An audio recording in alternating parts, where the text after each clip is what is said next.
Join me in this eternal moment as I aim to connect with the collective to bridge down a specific message for you now. Welcome to today's energy update. Now, today I'm communicating to you the idea of harmony and balance based on the concept of the inner and outer world, ultimately with the aim of developing you as a metaphysical practitioner. Now, for most of your life, I'm sure, as I was, you would have been creating and living through the idea, through the lens, through the perception of limitation, through the perception of scarcity, through the perception of one dimension, of temporary, through material. And it also would have been linear in its perspective, A, B, C, D, where this mind works and perceives reality in a very logical and linear perspective. And in this perspective, the mind will seek to validate its sense of identity and perception by working and manifesting this order, this reality, this dimension founded in temporary. So today I'm here to remind you this is nothing this is nothing new or revolutionary. Again, this is a simple reminder of a simple solution, one that has been around, one that is a cosmic law, a universal law, something as applicable as the law of gravity, the law of the holistic law, the metaphysical practice and rule of the inner and outer, the mind and the spirit, the temporary and the eternal, the inner and the outer, thus giving birth to the metaphysical practice, and this video with the intention of creating a more established metaphysical practitioner.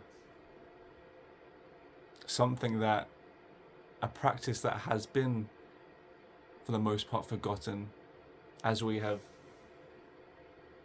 become indulgent in our material endeavors and technology, which have yielded serious results. And obviously we want to keep this up. However, I'm here today to bring down a message, a reminder for you in this time to open your eyes to the fact of the holistic concept of creation, and to step back from the mind's perception of linear and of constantly seeking validation through success, through achieving goal 1, 2, 3, 4.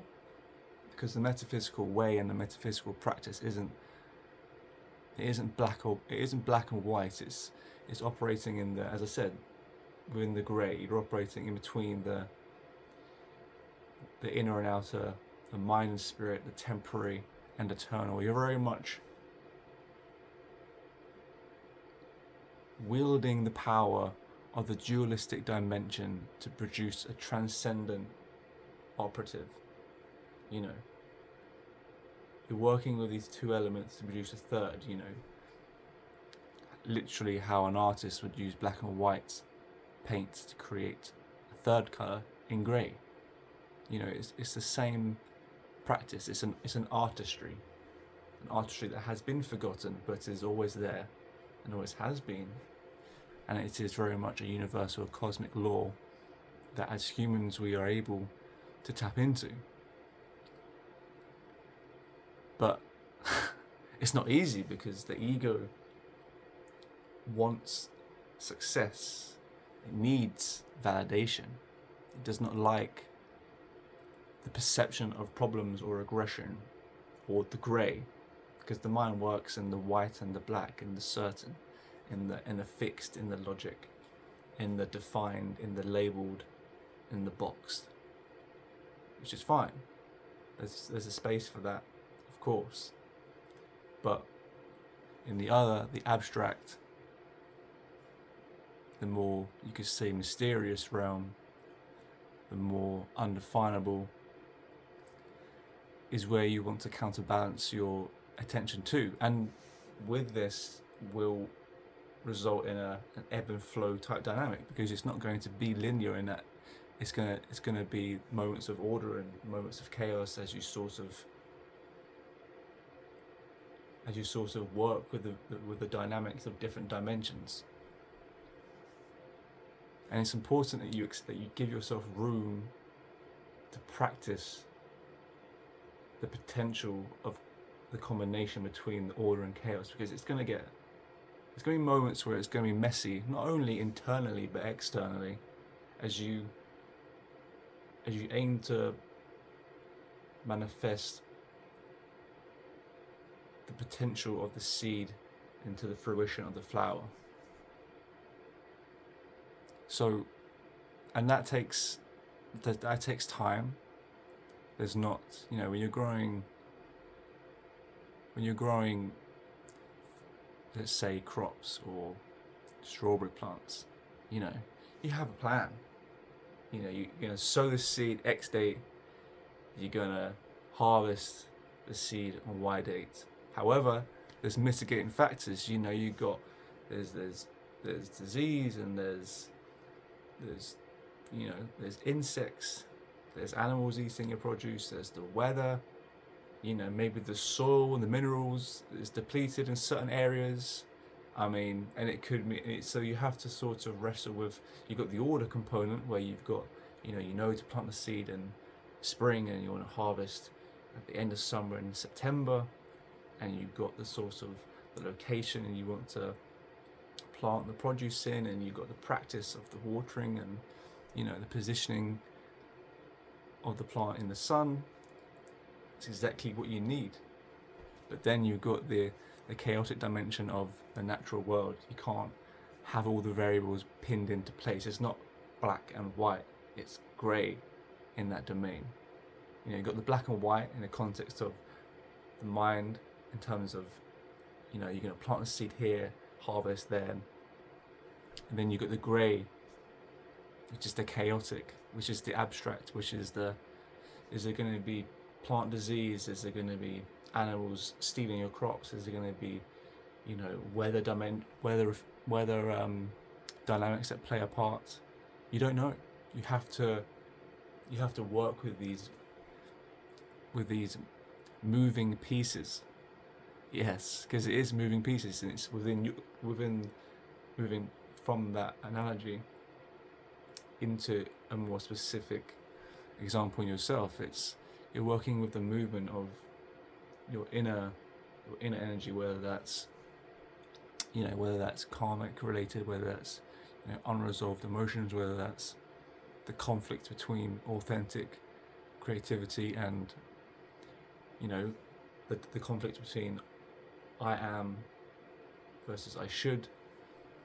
As you wrestle with this inner component of yourself, is very much the moving pieces. It's the grey, which is what I'm here today, tapping into the collective, bridging down to the individual, you, right here, now, tapping into the divine timing of the right message at the right time to produce the right outcome, which is the grey, which is the faith, which is the listening.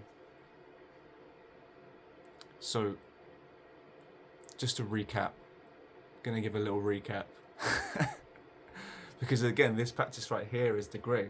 I'm coming on here and I'm listening, not thinking, trying to listen, trying to deliver, trying to accept the present moment for what it is. And that very much is going to be part of the creational process, is that moments of security, certainty, the white and the black, and then allowing space for the grey, the uncertainty, the chaos, the potential, because that's what you're doing.